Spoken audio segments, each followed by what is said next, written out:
नमस्कार दोस्तों, मेरा नाम है रवि और मैं स्वागत करता हूं आप सभी का अनलर्निंग पाठशाला के यूट्यूब चैनल पर।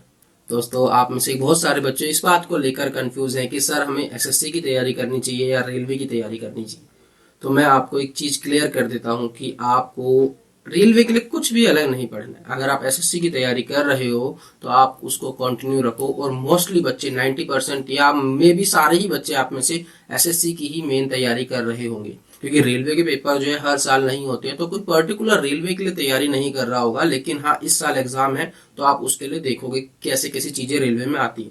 पर मेन जो आप तैयारी कर रहे हो वो एसएससी की ही तैयारी कर रहे हो। और अगर आप एसएससी की तैयारी कर रहे हो तो आपको कुछ भी, यकीन मानो, कुछ भी अलग नहीं पढ़ना है। कोई आपको अलग से कोर्स नहीं खरीदना है कि रेलवे की वैकेंसी आई एएलपी की तो आपने एएलपी का कोर्स खरीद लिया, टेक्नीशियन की वैकेंसी आई तो आपने टेक्नीशियन का कोर्स खरीद लिया, एनटीपीसी की वैकेंसी आई तो आपने एनटीपीसी का कोर्स खरीद लिया। आपको कुछ भी नहीं करना है, किसी भी टीचर के झांसे में नहीं आना है। वो अपना कोर्स बेचेंगे आपको, लेकिन आपको ध्यान रखो कि अगर आप एसएससी की तैयारी कर रहे हो तो जो आपने एसएससी के लिए पढ़ा है उसी को कंटिन्यू पढ़ते रहो और आपका जो रेलवे का एग्जाम है वो भी इजीली निकल जाएगा। रेलवे के अंदर जो एग्जाम में क्वेश्चंस आते हैं वो एसएससी के जो इजी टू मॉडरेट लेवल के क्वेश्चंस होते हैं वही आते हैं। चाहे आप प्रीवियस ईयर का पेपर उठा के देखो, अगर आपके एसएससी के मॉक टेस्ट में 130 140 मार्क्स अच्छे स्कोर आ रहा है तो आपका इजीली आप वो जो प्रीवियस ईयर पेपर हैं रेलवे के किसी भी एग्जाम के उनको भी 90% आराम से पेपर सोल्व कर लोगे। कुछ क्वेश्चन में भी आपको परेशान कर सकते हैं, लेकिन 90% पेपर आप इजीली सॉल्व कर लोगे अगर आपका एसएससी की तैयारी आपकी अच्छी है, अच्छा स्कोर आपका मॉक टेस्ट में आ रहा है। तो आपको कुछ भी अलग से नहीं पढ़ना है। एक सब्जेक्ट उसके अंदर कम होता है, इंग्लिश वहां पर नहीं आती है, वहां पे मैथ्स, रीजनिंग और जीएस आती है आपकी। लेकिन एसएससी के अंदर आपको इंग्लिश भी पढ़ना होता है। तो आप इंग्लिश को साथ लेकर चलो, एसएससी की तैयारी को कंटिन्यू रखो। आपको करना क्या है, ज्यादा से ज्यादा अगर आप चाहते हो अभी से थोड़ा समय को रेलवे की तरफ भी ध्यान देना है तो आप कुछ मत करो, उसके मॉक टेस्ट लगा लो। हफ्ते में 1 या 2 मॉक टेस्ट अपने एसएससी की प्रिपरेशन के साथ उसके भी लगा लो।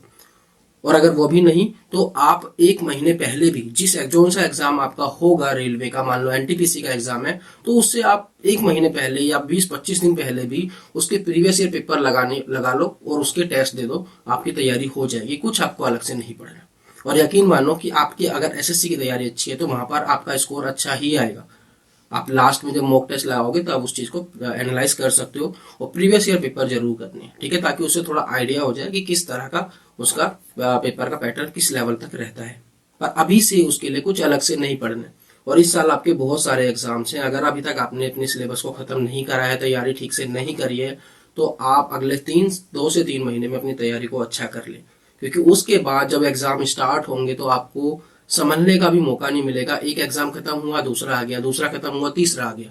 और ये तो सिर्फ रेलवे और एसएससी की बात हुई, इसके अलावा भी काफी अदर डिपार्टमेंट हैं जो अपने एग्जाम्स कराते रहते हैं, ठीक है, जैसे DSSS हो गया, डीडी हो गया, काफी सारे ऐसे एग्जाम्स हैं जो आपके होते रहते हैं। तो उनकी भी अलग से कोई तैयारी नहीं होती। अगर आपने एसएससी की तैयारी करी है तो सारे एग्जाम्स की, जितने भी नॉन टेक्निकल एग्जाम्स है, ठीक है, उन सब की आपकी तैयारी हो रही है।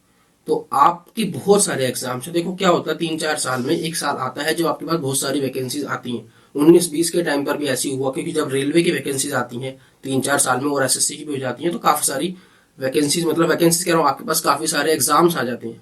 और एग्जाम आ जाते हैं तो आपकी जो चांसेस हैं एग्जाम क्लियर करने के या कोई जॉब लेने के वो बढ़ जाते हैं। 2019-20 में भी यही हुआ, जब रेलवे की वैकेंसीज आई तो बहुत एग्जाम्स थे तब, और बच्चों की वहां पे अच्छी खासी जॉब भी लगी। और 2024 भी आपके लिए जो है गोल्डन अपॉर्चुनिटी है। रेलवे के भी आपके बहुत सारे एग्जाम्स हैं और एसएससी के भी बहुत सारे एग्जाम्स हैं। इसके अलावा जो अदर डिपार्टमेंट्स हैं उनमें भी कुछ ना कुछ एग्जाम्स होते रहते हैं। तो आप अपनी तैयारी को, अगर आपका कुछ भी कहीं पर भी वीक चीज रहती है, आपको लगता है कि आपका मैथ्स का सिलेबस कंप्लीट नहीं है या इंग्लिश का सिलेबस कंप्लीट नहीं है या आपका कोई सब्जेक्ट ज्यादा कमजोर है, कुछ टॉपिक ज्यादा कमजोर है, उन सब पे ध्यान दो। 2 से 3 महीने में इनको अच्छे से तैयार कर लो। अगर आपने इस साल शिद्दत से तैयारी कर ली तो इस साल के एंड में आपके पास जरूर एक जॉब होगी। जब 2019-20 में आए थे ना पेपर, देखो रेलवे का पेपर ज्यादा मुश्किल नहीं होता है। अब थोड़ा बहुत लेवल बढ़ेगा क्योंकि 4-5 साल हो चुके हैं, तब से थोड़ा सा लेवल अब बढ़ सकता है, लेकिन ऐसा भी नहीं कि आप कर ही ना पाओ उसको। अगर एसएससी की तैयारी अच्छी है तो आप आराम से उस पेपर को सॉल्व कर लोगे, ठीक है। 2019-20 के टाइम पे मैं टेक्निकल पेपर्स की तैयारी कर रहा था, क्योंकि मैं टेक्निकल बैकग्राउंड से हूँ। उस टाइम मैंने पर जो नॉन टेक पेपर थे रेलवे के सारे भर दिए थे, जेई के अलावा भी, ठीक है। जेई तो मेरा टेक्निकल हो ही गया, उसी की मैं तैयारी कर रहा था, जेई के टेक्निकल सब्जेक्ट्स की। लेकिन मैंने एनटीपीसी भी भरा था, मैंने एएलपी टेक्नीशियन का फॉर्म भी फिल किया था। और मैं बिना तैयारी के गया था इसके अंदर, और मेरा पहला पेपर दोनों का निकला, एनटीपीसी का भी और टेक्नीशियन का भी, मतलब एएलपी का। और मैंने एएलपी टेक्नीशियन का पेपर छोड़ दिया था क्योंकि वो बिल्कुल मेरे गेट के एग्जाम के पास पड़ रहा था 5-6 दिन पहले, और मेरे को गेट का एग्जाम मैं काफ़ी सीरियसली प्रिपेयर कर रहा था, तो मैंने वो पेपर छोड़ दिया था।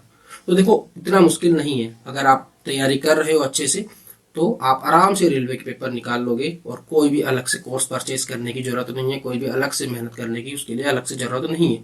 आप अपने 4 सब्जेक्ट पे पकड़ बना के रखो, जब एग्जाम आएंगे रेलवे के तब आप इंग्लिश को साइड में रख देना, बाकी 3 सब्जेक्ट पढ़ना। ठीक है, देखो बहुत सारे एग्जाम्स है, अगर आप देखोगे कि रेलवे के अंदर आपका एएलपी का नोटिफिकेशन आने वाला है, आ चुका है पेपर इसका, जनवरी मार्च में हो जाएगा। फिर टेक्नीशियन का आएगा इसके अंदर नोटिफिकेशन अप्रैल जून के अंदर। फिर आपका एनटीपीसी के आएंगे, जूनियर इंजीनियर पैरामेडिकल कैटेगरी। फिर ग्रुप डी के आएंगे अक्टूबर दिसंबर में। तो ये तो रेलवे का कैलेंडर हो गया, इतने सारे एग्जाम्स तो इसी के हो गए। टेक्निकल हटा दें, अगर पैरामेडिकल कैटेगरी हटा दें, तो बाकी सब एग्जाम आप दे सकते हो अगर आपने ग्रेजुएशन की हुई है। ठीक है, एएलपी का छोड़कर, अगर उसके लिए डिप्लोमा और आईटीआई वगैरह मांगते हैं। और अगर हम एसएससी की बात करें तो एसएससी के अंदर भी देखो कितने सारे आपके एग्जाम है। सब इंस्पेक्टर का एग्जाम है आपका मई जून के अंदर। इसके अलावा आपका सीएचएसएल का एग्जाम है जून जुलाई में। मल्टीटास्किंग स्टाफ एमटीएस का जुलाई अगस्त में आपका एग्जाम है। सीजीएल का एग्जाम है आपका। ये मेन एग्जाम हो गए।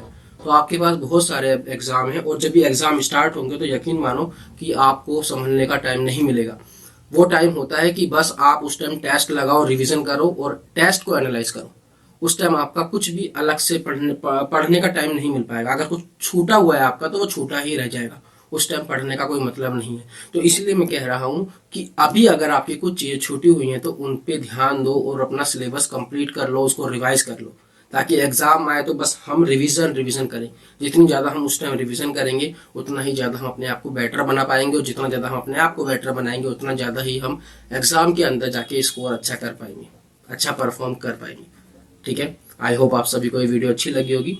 तो अगर अभी तक चैनल को सब्सक्राइब नहीं किया है तो आप चैनल को सब्सक्राइब कर सकते हैं, और मेरे साथ आप जुड़ सकते हैं। टेलीग्राम का मैं आपको लिंक दे देता हूँ नीचे डिस्क्रिप्शन में। यहाँ पर मैथ्स बाय रवि सर करके एक टेलीग्राम चैनल पे आपको जाना है, वहाँ पे आप मुझसे कुछ भी डाउट पूछ सकते हैं। अगर आपको कोई भी दिक्कत आ रही है तैयारी के अंदर तो आप मुझसे वहाँ पे मैसेज करके पूछ सकते हैं, मैं आपको रिप्लाई करूंगा। ठीक है, बाकी आप मेरा जो टेलीग्राम चैनल है अनलर्निंग पाठशाला उसको भी ज्वाइन कर सकते हैं। मिलता हूँ आपसे अगली वीडियो में, तब तक के लिए जय हिंद।